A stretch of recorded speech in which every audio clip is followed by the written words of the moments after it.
देश भर में कोरोना ने तांडव मचा रखा है। लोगों के लिए जिंदा रहना मानो जैसे एक चुनौती बन चुकी हो। इसी बीच ब्लैक फंगस यानी कि म्यूकोरमाइकोसिस की बीमारी भी तेजी से फैल रही है और इस ब्लैक फंगस की वजह से कई लोग अपनी आंखों की रोशनी गंवा बैठे हैं। ब्लैक फंगस कोरोना मरीजों में ज्यादा पाया जा रहा है और बीते दिन लखनऊ में ब्लैक फंगस की वजह से एक महिला ने भी दम तोड़ दिया था। गौरतलब है कि इस महिला ने कोरोना पर जीत दर्ज कर ली थी, लेकिन बाद में ब्लैक फंगस की वजह से महिला की मौत हो गई थी।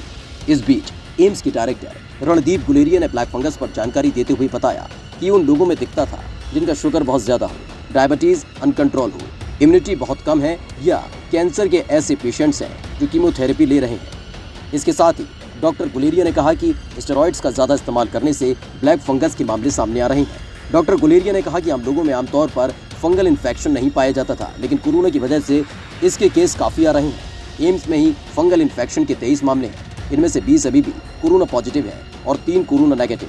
कई राज्य ऐसे हैं जहां फंगल इन्फेक्शन से 400 से 500 केस हैं। उन्होंने बताया कि फंगल इन्फेक्शन आंख, नाक, गला, फेफड़े पर हो सकता है। इससे आंखों की रोशनी, नाक से ब्लड और अगर फेफड़े में पहुंच गया तो सीने में दर्द, फीवर जैसे लक्षण दिखाई देते हैं। आगे डॉक्टर गुलेरिया ने बताया कि स्टेरॉइड्स का दुरुपयोग फंगल इन्फेक्शन के प्रमुख कारणों में से एक है। डायबिटीज के साथ कोरोना इन्फेक्शन वालों को अगर स्टेरॉइड दिया जा रहा है तो फंगल इन्फेक्शन का खतरा ज्यादा रहेगा, इसलिए स्टेरॉइड का मिसयूज कम करना होगा।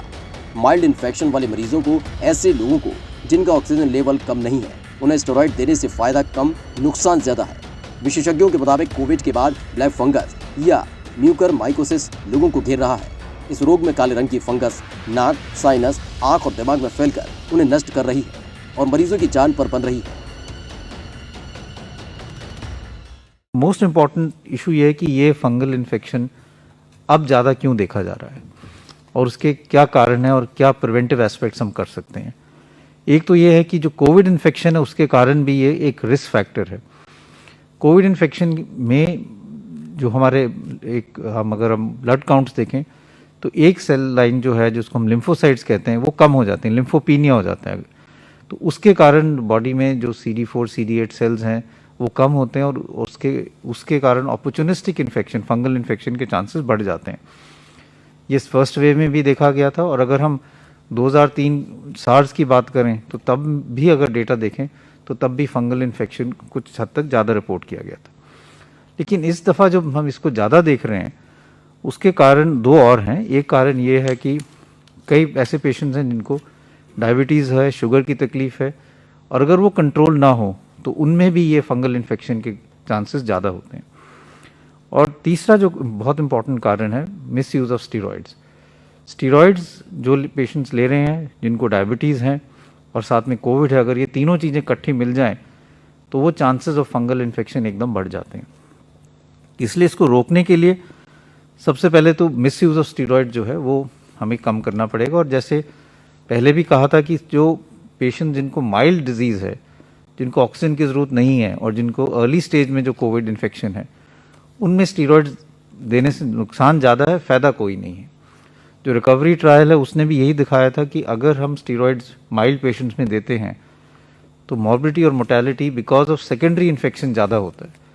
इसलिए अगर किसी को कोविड है और माइल्ड इन्फेक्शन है, बुखार है, सैचुरेशन मेंटेन्ड है, खांसी है, लेकिन और कोई ऐसे लक्षण नहीं है कि ऑक्सीजन कम हो रही है, तो स्टीरॉइड्स नहीं देने चाहिए क्योंकि उससे आगे जाके फंगल इन्फेक्शन के चांसेस हो सकते हैं, स्पेशली अगर उनको उस व्यक्ति को डायबिटीज़ भी है। दूसरा है डायबिटीज़ या शुगर कंट्रोल, वो बहुत ज़रूरी है क्योंकि जिन लोगों का शुगर कंट्रोल नहीं होता उसमें ये फंगल इन्फेक्शन ज़्यादा पाया जाता है। तो ये बहुत ज़रूरी है कि जिन लोगों को भी डायबिटीज़ हैं या जो स्टीरॉइड्स ले रहे हैं वो अपना शुगर चेक कराएं, क्योंकि कई दफ़ा किसी को ये पता नहीं होता कि मेरे को शुगर की तकलीफ़ है, स्टीरॉइड्स ले तो एकदम शुगर 300-400 पहुंच जाती है।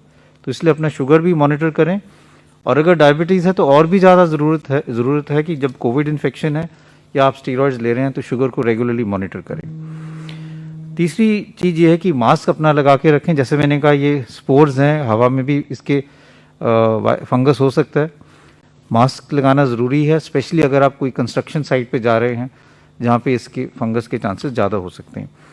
तो ये बहुत ज़रूरी चीज़ है कि अगर हम स्टीरॉयड ले रहे हैं तो उसको मिसयूज़ ना करें। दूसरा ये इंपॉर्टेंट चीज़ है, स्टीरॉयड्स का डोज जो है हाई डोज स्टीरॉइड्स कई दफ़ा दिए जाते हैं, उसका भी कोई फ़ायदा नहीं है।